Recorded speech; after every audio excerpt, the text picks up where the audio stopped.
नमस्कार प्रणाम। Land scam मामले में जेल में बंद झारखंड के पूर्व मुख्यमंत्री हेमंत सोरेन बार बार अपनी जमानत के लिए याचिका दायर कर रहे हैं, लेकिन हाई कोर्ट में अभी तक उनको सफलता नहीं मिली। प्रवर्तन निदेशालय लगातार हेमंत सोरेन की जमानत याचिका का विरोध कर रहा है और इस मामले में मुख्य आरोपी बता रहा है। बीते 13 जून को भी सुनवाई हुई, जिसके बाद हाई कोर्ट ने अपना फैसला सुरक्षित रख लिया है। हाई कोर्ट में हेमंत सोरेन की तरफ से वरिष्ठ अधिवक्ता कपिल सिब्बल और मीनाक्षी अरोड़ा पक्ष रख रही हैं।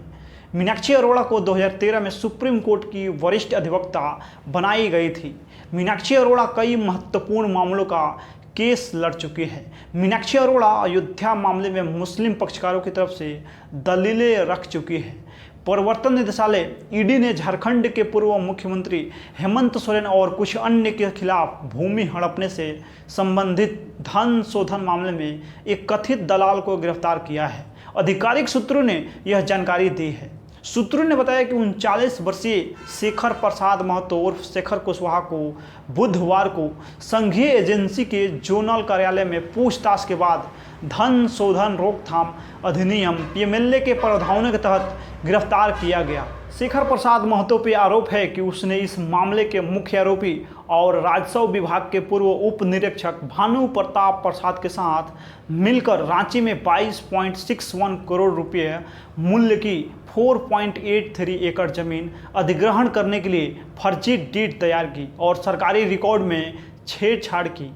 एजेंसी ने आरोप लगाया है कि वह व्यक्ति जानबूझकर अपराध की आय से जुड़ी प्रक्रियाओं एवं गतिविधियों में शामिल था, जो अवैध तरीके से प्राप्त की गई थी, जिसमें फर्जी दस्तावेज तैयार करना, जालसाजी करना और सरकारी अभिलेखों के साथ छेड़छाड़ करना आदि शामिल है। झारखंड हाई कोर्ट के जस्टिस आर मुखोपाध्याय की अदालत में भूमि घोटाला मामले में आरोपी पूर्व सीएम हेमंत सोरेन की जमानत याचिका पे गुरुवार को सुनवाई हुई।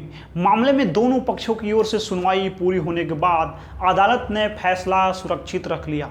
गुरुवार को सुनवाई के दौरान ईडी की ओर से वरीय अधिवक्ता एसवी राजू ने कहा कि हेमंत सोरेन ने अनधिकृत रूप से बड़गाई अंचल के 8.86 एकड़ जमीन पे कब्जा किया है। यह पीएमएलए एक्ट में निहित प्रावधानों के तहत मनी लॉन्ड्रिंग है। हेमंत सोरेन भूमि घोटाले के सबसे बड़े लाभुक हैं और वह काफ़ी प्रभावशाली व्यक्ति है। ईडी की ओर से कहा गया कि हेमंत सोरेन ने स्वयं को बचाने के लिए राज्य के अधिकारियों का उपयोग किया है। जमानत मिलने पर हेमंत सोरेन जांच को बाधित करने का प्रयास कर सकते हैं। उन्हें जमानत की सुविधा नहीं दी जाए। हेमंत सोरेन ने इन आरोपों को बेबुनियाद बताया है। ईडी ने कहा है कि बड़गाई स्थित जमीन पे बैंक्वेट हॉल बनाए जाने की योजना थी। आर्किटेक्ट विनोद सिंह ने नक्शा बनाकर हेमंत सोरेन के मोबाइल पे भेजा था। विनोद सिंह ने सर्वे के दौरान बड़गाई स्थित जमीन की पहचान की थी। हिलेरियस कच्छप ने भी हेमंत सोरेन को इस जमीन पे अवैध कब्जा करने में मदद की थी। इस जमीन पे हिलेरियस ने अपने नाम पे बिजली का कनेक्शन लिया था और इस जमीन की घेराबंदी भी कराई थी। हेमंत सोरेन की ओर से सुप्रीम कोर्ट के वरीय अधिवक्ता मीनाक्षी अरोड़ा ने अदालत को बताया है कि यह मनी लॉन्ड्रिंग का नहीं बल्कि राजनीतिक प्रतिशोध का मामला है। केंद्र सरकार द्वारा ईडी के दुरुपयोग दुर्भावनापूर्ण तरीके से किया गया है। उन्होंने कोर्ट को बताया कि विनोद सिंह के व्हाट्सएप चैट में जिस 8.86 जमीन पे बैंक्वेट हॉल बनाने की बात कही जा रही है वह उस जमीन का नहीं है। यह केवल ईडी का अनुमान है। उनकी ओर से कहा गया है कि सदर थाना में जो मामला दर्ज हुआ है उसकी जांच अभी बाकी है। ईडी कोर्ट ने चार्जशीट पे संज्ञान लिया है, इसीलिए जमानत याचिका दाखिल की गई है। कोर्ट को यह भी बताया गया कि हेमंत सोरेन का जन्म वर्ष 1975 में हुआ और इस भूमि की खरीद बिक्री 1970 के आसपास ही हो गई थी।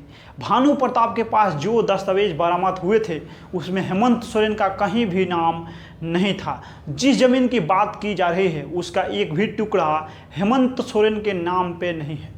यह केस पूरी तरह बेबुनियाद है। हेमंत सोरेन को जमानत की सुविधा मिलनी चाहिए। दोनों पक्षों को सुनने के बाद अदालत ने अपना फैसला सुरक्षित रख लिया है।